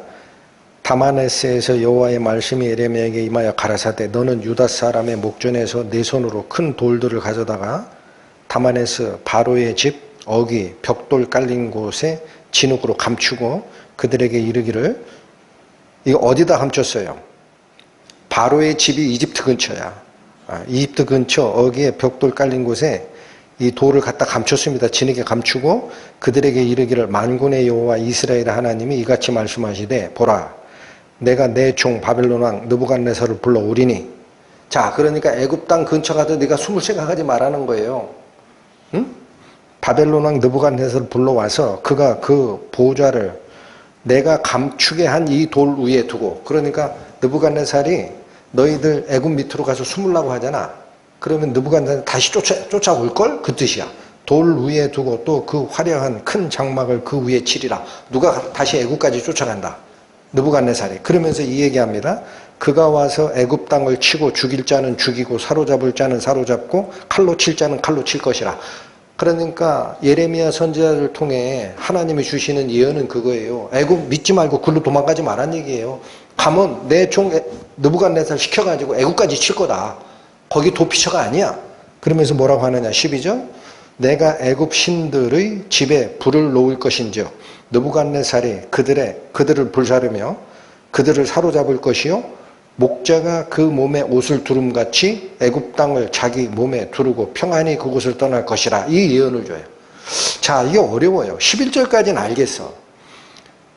애굽 근처에다 돌 갖다 묻어놔라. 그럼 네가 거기 숨으려고 하는 거 아니냐 애굽에. 그런데 느부갓네살이 와서 그 위치에다가 자기 장막 치우고 자기 자리를 만들 거야. 그러고 11절은 뭐예요? 그가 와서 애굽 땅을 다 치고 죽일 자는 죽이고 사로잡을 자는 사로잡고 칠 자는 다 칼로 칠 것이니까 걸로 가지 마라. 이 뜻은 알겠어. 그죠? 그 표현을 12절에 뭐라고 하느냐. 애굽 신들을 또 보라는 거라고 그래요. 내가 애굽 신들의 집에 불을 놓을 것인즉 느부갓네살이 그들을 불사르며 그것까지는 알겠어. 그것을 사로잡을 것이요 뒤에입니다. 목자가 그 몸에 옷을 두름같이 애굽 땅을 자기 몸에 두르고 평안히 그곳을 떠날 것이라. 이게 무슨 말이에요? 에? 목자가 그 몸에 옷을 두름같이 애굽 땅을 자기 몸에 두르고 평안히 그곳을 떠난다? 무슨 말이야? 이해하는 사람 저를 납득을 시켜주세요. 자 여기 잘 보시기 바랍니다. 그 몸에 옷을 두름같이라고 되어 있죠. 이 단어가 뭐냐면 옷에서 이를 잡듯이라는 뜻이에요. 이게 두르다라는 아까 얘기한 아타라는 얼굴을 가리다라는 그 단어가 감싸다, 랩핑하다라는 뜻 외에도 뭐가 있다 그랬어요. 손으로 낚아채다라는 뜻이 있다 그랬죠. 이해하셨죠? 그 여기서 옷으로 몸을 두름같이가 아니라 그 몸의 옷에서 벼룩이나 이를 낚아채듯이 그런 뜻입니다. 여러분 벼룩이나 이가 옷 속에 숨어 있죠. 근데 우리가 이 잡을 때 대충 털어요. 낱낱이 뒤져가지고 이 잡듯 뒤져내요. 그렇게 하듯이 그래서 이 뜻은 옷에서 이를 잡듯이에요. 그 다음에 애굽 땅을 자기 몸에 두르고 평안히 그곳을 떠날 것이다가 아니야. 땅을 어떻게 몸에 둘러요. 땅을 몸에 두르고 라는 이 표현도 말끔히 털어내고 라는 뜻이에요. 이 털어내듯이.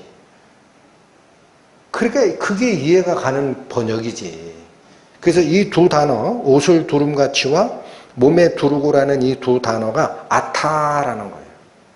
그게 손으로 낚아채다 근데 여기서 뭐라고 그랬어요? 목자가 그 몸에서 벌레들을 낚아채듯이, 예, 이 표현을 공동번역 성경, 새번역 성경, 영어 성경에서는 English Standard Version이라는 ESV 버전의 성경이 있어요. 여기선 똑같이 뭐라고 하느냐? 옷에서 이를 잡듯이라고 번역했어요.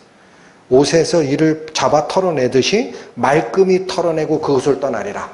그러니까 느부갓네살이 너희들 예레미야 선지자에게 하는 얘기가 그거예요. 너희들 느부갓네살이 남유다 왕국 멸망시켰다고 이제 기댈 거는 이집트밖에 없어. 그래서 거기 가서 숨으려고 하지? 숨어봐. 느부갓네살이 가가지고 목동들은 옷에 왜 이가 많아요? 아니 야외에서 양들하고 같이 자잖아요. 얼마나 더럽겠어요. 이만 있어요 거기? 벼룩도 있고 뭐 별게 다 있을 거야. 그거 털어내듯이 숨어있는 자를 싹 털어내가지고 완전히 털어내고 이집트에서 떠날 거야. 이 얘기를 한 거예요. 이해가 되세요? 그런데 이 래핑이라는 아타 이 단어를 무조건 유다의 며느리 다말이 유다를 유혹할 때 얼굴에 면사포를 두르고 그때 사용했던 그거 하나밖에 몰라가지고 이렇게 번역해 놓으니 이 말 뜻이 되나? 자, 이제 이해가 되셨죠? 그래서 바로 이 아타라는 이 단어가 목동의 위치에서 쓰일 때는 목동이 얼굴을 가리는 예가 없어요. 그게 아니라 뭐 하는 거예요? 옷에 숨어있던 벼룩이든 이든 해로운 곤충을 낚아채다라는 뜻이래요. 다시 오십니다. 요까지 이해하셨으면 돼요. 이해되셨어요? 네, 요걸 사용하더라. 그래서 다시 아가서로 갑니다. 그래서 이 뜻이 무슨 얘기냐면 7절에 고하라 바로티 7절에 하반절에요. 내가 네 동무 양떼 곁에서 어찌 얼굴을 가리운 자 같이 되랴라는 이 표현이 지금 잡으세요. 네 동무 양떼 곁이라는 건 뭐야? 자, 여기 잘 보세요. 예수께서 양을 먹이는 곳을 알려달라고 그랬어요. 신부가. 그죠? 내가 글로 가고 싶다. 오정에 거기는 뜨거운 햇빛도 피할 수 있는 곳이다. 그런데 당신이 알려주지 않으면 당신과 비슷한 무리들이 양치는 곳이 있을 거다라는, 그게 내 동무의 양떼야. 여러분 성경에서 동무라고 하면은 꼭 친한 자만 동무라고 안 합니다. 같이 중립적 용어로 써요. 언제 그렇게 써요? 하늘의 임금의 결혼잔치에 청함을 받은 자들이 많았는데 먼저 청한 자들이 안 와? 그럼 사거리 나가서 병자든 누구든 다 데리고 와서 내 잔치상을 채우라 하고 임금이 손님들을 보러 내려갔더니 그 중에 예복을 입지 않은 자가 있었어. 그 사람 나중에 어떻게 되는 자예요? 쫓겨나는 자죠. 그때 임금이 뭐라고 그래요? 친구여 어찌하여 예복을 입지 아니하였느냐. 그죠? 친구면 같이 살아야지. 그게 아니에요. 친구라는 단어는 꼭 내 편을 쓸 때 얘기하는 게 아니야. 맞아요? 기억하셔야 돼. 성경에서 친구라는 것은 그냥 같이 중립적 용어로 쓰는 거예요. 나하고 잘 알고 있는 사람이라는 거야. 또 어느 때 이게 써요. 예수님을 배반하는 가룟 유다가 대제사장들과 로마 군병 데리고 와가지고 이 기호를 짰죠. 밤에 어두운데 감람산에서 예수가 누군지 모르잖아. 그 사람들은. 그러니까 가룟 유다가 나를 따라와라. 내가 입 맞추는 그가 예수다. 그러면서 가룟 유다가 와서 입 맞추고 납비여 안녕하십니까? 라고 했더니 예수께서 그 배신자 유다 알고 있었죠. 너희들 중에 하나는 마귀라 그랬잖아. 그런데 뭐라고 그래? 친구여 네가 할 일을 해라. 아 그러면 그 가룟 유다 배신자가 예수님 친구 예수님 편이에요? 같이 중립적 용어라는 거예요. 동무라는 뜻은. 이해가 돼요? 그러니까 뭐냐면 이 뜻입니다. 내 동무 곁에서라는 거는 예수께서 양떼를 치는 그거랑 비슷한 무리가 있다라는 거예요. 근데 이건 가짜예요. 잘 들으셔야 돼. 예? 내 동무도 이 목양하는 자가 있다라는 거예요. 양떼가 있는데 그 곁에서 어찌 얼굴을 가리운 자 같이 되랴. 이 말은 어찌 벌레나 잡는 자가 되겠습니까? 라는 거예요. 벌레를 잡는 거예요.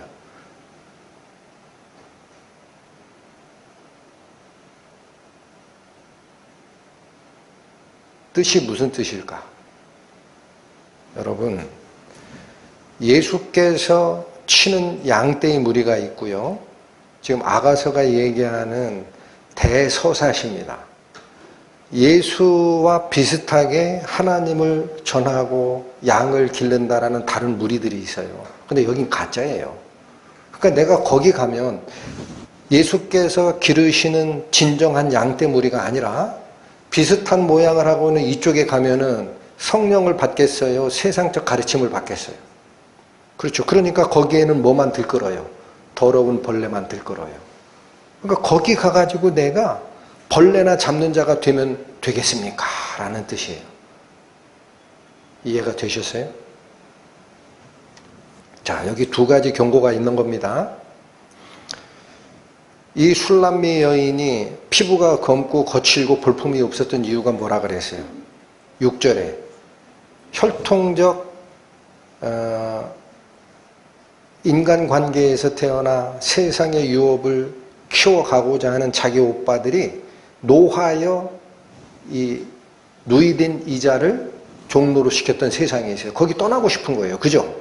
그래서 당신 양떼 치는 곳도 알려주시고 정오의 뜨거운 햇빛을 피하는 쉴 곳도 알려주소서라고 얘기를 하면서 또 하나 위험이 있다라는 거예요. 그렇다고 양떼 친다고 해서 다 쫓아가면 큰일 난다야.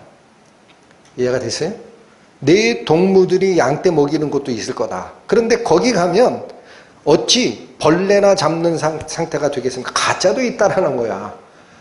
경고가 이해가 되십니까? 이해가 되세요?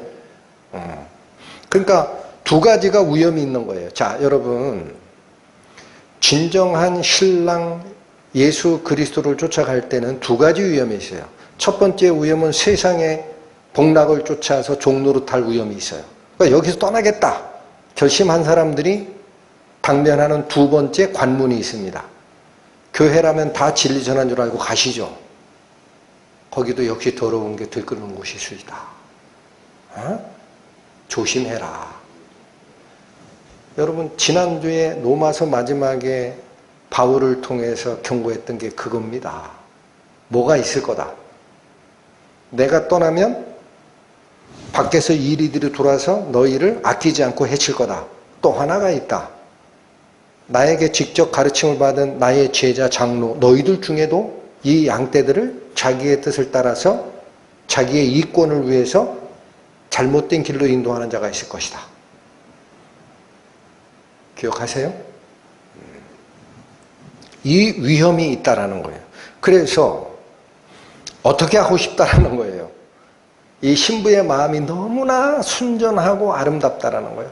진짜 당신이 양떼를 먹이는 그곳 좀 알려주세요라고 한 거예요. 내 거기 아니면 딴 데는 안 가겠다. 자, 8절 여기는 코러스입니다.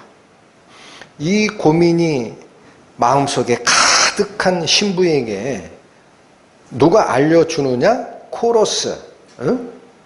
이게 같이 그 상황을 동감하는 이들이 주는 조언입니다. 8절 여인 중에 어여쁜 자야. 내가 알지 못하겠거든. 참 모르겠니? 그런 얘기. 왜 이게 여인 중에 어여쁘다고 이제는 말을 바꿔요? 예루살렘의 여자들아 나를 흘겨보지 마라. 내 피부가 검다고 나를 흘겨보지 마. 그건 내 오빠들이 나를 자기 종로로 시키려고 해서 내가 세상에서 지금까지 볼품없는 인생을 살아온 탓이야. 그걸 고백을 들었거든. 그랬더니 야, 네 마음이 너무 아름답다. 여인 중에 어여쁜 자야. 내가 알지 못하겠냐? 하고 답을 줍니다. 뭐라고 답을 줘요? 양떼의 발자취를 따라 목자들의 장막 곁에서 너의 염소 새끼를 먹이면 된다. 잘 보십시오. 양떼의 발자취를 따라가라고 합니다. 예수님의 음성을 따라가라고 안 해요. 그죠? 왜? 예수님의 음성은 2000년 전에 돌아가셔서 잘 몰라요. 이게 주님의 음성이라고 주장하는 사람도 있고 나는 이런 걸 받았으니까 주님의 은혜를 받았다라는 사람도 있고 다양해. 근데 왜 여기서는 양떼의 발자취를 따라가라고 하느냐? 왜 그럴까요? 여러분, 지금 시대에 예수님은 없어요. 올라가셨거든. 그런데 뭐로 같이 계세요? 성령으로 같이 계시고 당신의 생명의 말씀을 열어주는 능력으로 있습니다. 그러면 진짜 그 성령의 음성을 듣는 자들은 누구 말만 믿고 쫓아갈까요? 누구 말? 참된 목자의 말만 쫓고 다른 쪽으로는 가지 않습니다. 요한복음 10장 봅니다. 요한복음 10장 27절 신약 163페이지 펴보십니다.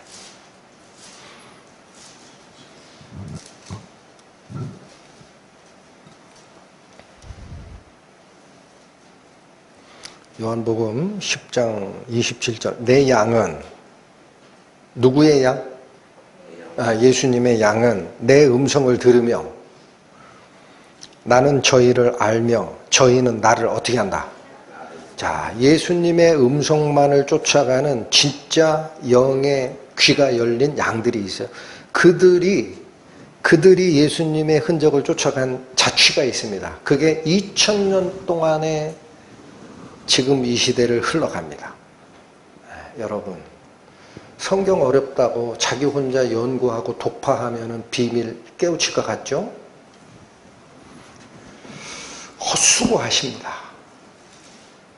열심히 해보십시오. 그게 되나? 성령의 인도를 받았던 흔적이 있습니다.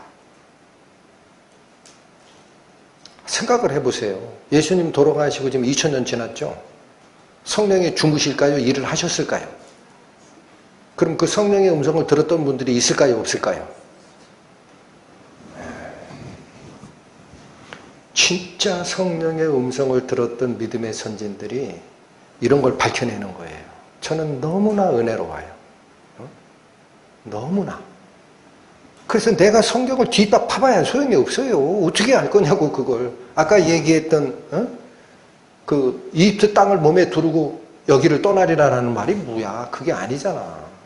목자가 몸에서 이를 털어내듯이 이집트를 다 털어내고 평안히 느부갓네살이 떠날 것이다. 그 뜻이잖아. 아, 이집트 다 잡아서 불태우고 멸망시킬 거다라는 뜻이구나. 그런 걸 밝혀내는 분들이 다 누구냐? 성령의 인도를 받은 믿음의 선진들이라는 겁니다. 그 발자취를 따라가라는 거예요. 그게 성령의 음성을 들었던 자들의 발자국들이다. 그러니까 네 혼자 성경을 연구하고 이상한 생각이 들어서 막 갖다가 해석하고 그러지 마라. 이해되십니까? 그래서 잘 보십시오. 성령의 음성을 들었던 사도 바울은 뭐라고 하느냐? 예수님을 본받으라고 얘기를 안 해요, 이제. 고린도전서 11장 보세요. 고린도전서 11장 보십니다. 신약성경 276페이지. 고린도전서 11장 1절. 내가 그리스도를 본받는 자 된 것 같이. 자, 바울이 그리스도를 본받은 것은 확실하죠? 이게 의심나는 분은 성경 읽지 마세요. 기독교적 신앙 무너진 분이야. 사도 바울의 어떤 분들은 그래요. 종교학을 연구한 사람들은 기독교를 뭐라고 하냐? 바울교라고 그래. 왜? 핵심 교리들이 다 바울의 입에서 나왔거든. 로마서부터 시작해가지고. 근데 아니라는 거예요. 바울은 뭐를 본받은 거야? 그리스도를 따라간 거야. 그것처럼 너희는 누구를 따라가는 자가 되라? 나를 따라가라 그러잖아. 2절 너희가 모든 일에 나를 기억하고 또 내가 너희에게 전하여 준 그대로 그 유전을 지켜라. 그 지키는 모습을 보고 내가 너를 칭찬할 수밖에 없지 않냐. 유전이라는 것은 바울이 전해준 전통, 원리, 원칙 이런 겁니다. 바울이 전해준 걸 쫓아가는 게 왜 예수님을 쫓는 거냐? 왜 그래요? 양떼들의 흔적이기 때문에. 아시겠습니까? 지금은 그걸 쫓아가는 거예요. 그래서 저는 설교단상에 쓰면서도 하나님께 하나 부탁드린 기도가 있습니다. 솔로몬은 지혜를 구했으나 저는 겸손을 구합니다. 제발 말씀에서 기록된 것 이외에 내 마음대로 해석하고 입으로 뱉는 실수가 없게끔 주여 함께 하세요. 그랬습니다. 제가 딱 바란 게 그겁니다. 방언을 원하지도 않았고 예언을 원하지도 않았어요. 병을 고치는 은사 원한 적도 없습니다. 딱 하나. 말씀만 정확하게 밝혀주십시오. 밝혀지는 그 말씀 쫓아가겠나요? 그렇게 쫓아간 흔적이 있다라는 거예요. 여러분, 이게 얼마나 중요하냐면요. 바울은 뭐라고 그래요? 여기서는 내가 그리스도를 본받은 것처럼 너희는 나를 쫓아오라라고 얘기를 하면서 내가 너희에게 전해준 그 유전대로 행하는 자가 칭찬받을 자야라고 했죠. 이렇게 안 하면 어떻게 할 거야, 그러면? 쫓아내야 됩니다. 에? 엄청 강합니다. 데살로니가 후서 보십니다. 데살로니가 후서 3장. 신약 336페이지 보십니다.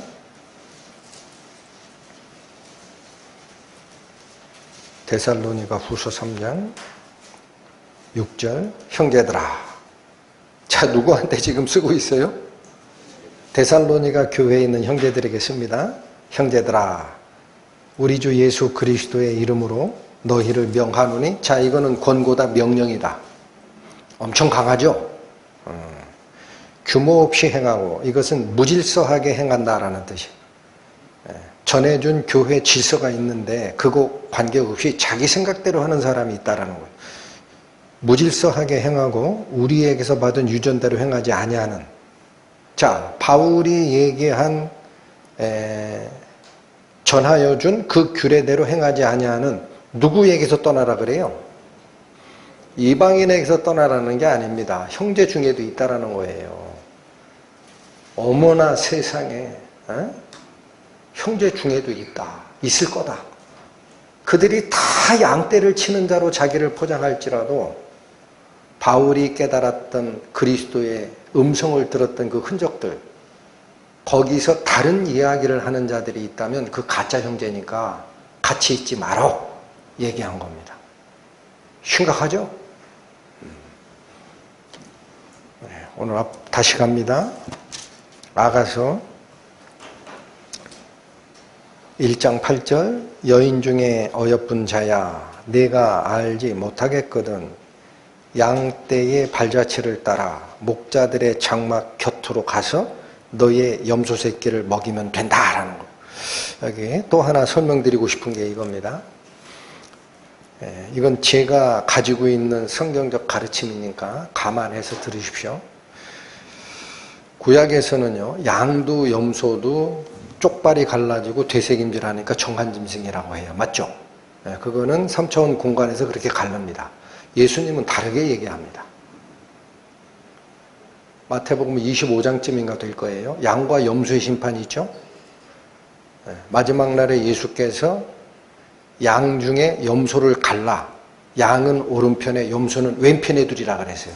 예수님은 갈라요.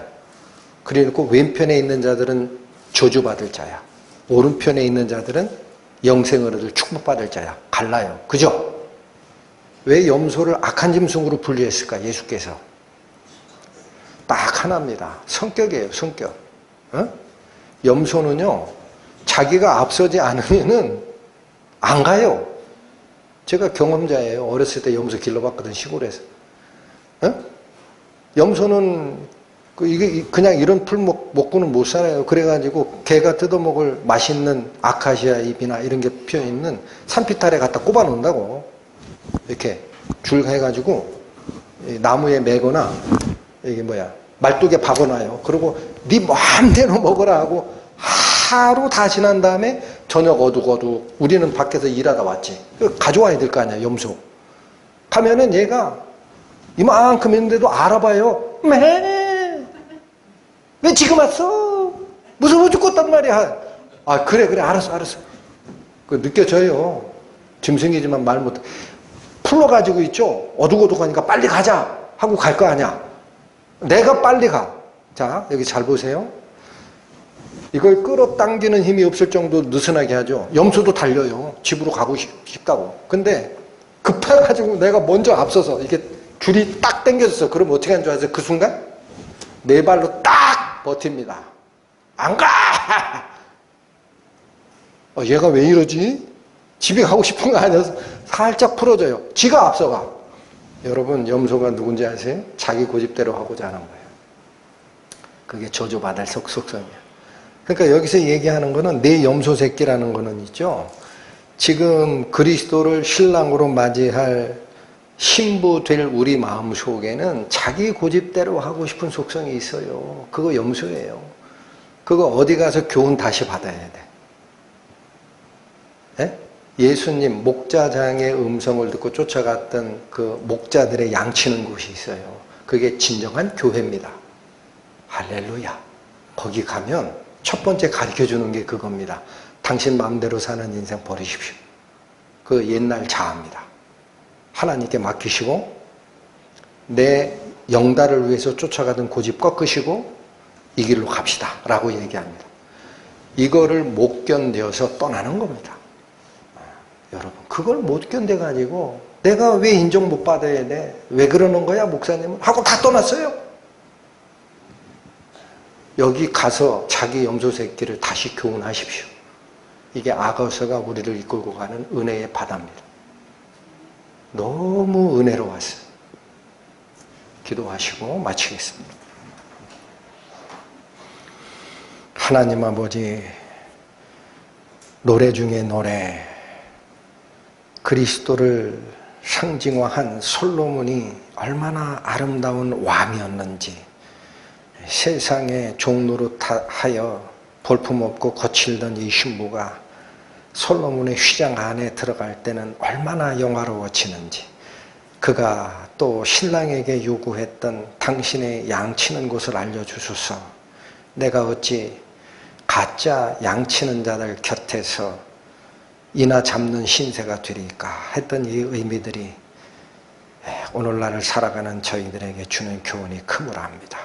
뿐만 아니라 이 상황을 듣고 있던 예루살렘 여인들이 주는 교훈, 내가 잘 모르겠느냐? 그러면 양떼들의 발자취를 쫓아가라. 그리하면 그곳에 진정한 목자들이 있을 것이고 그곳에 가면 내가 가지고 있는 염소적인 속성, 자기 마음대로 인생을 살아가고자 하는 그 속성 다시 교훈시키는 은혜가 있을 것이라 하신 말씀 감사히 받습니다. 남은 시간도 이 말씀을 가지고 기도하고 하나님의 은혜 속으로 더 깊이 들어가는 역사가 있기를 원하오니 저희 손을 잡아 인도하여 주옵소서. 예수님 이름으로 기도 올립니다. 아멘.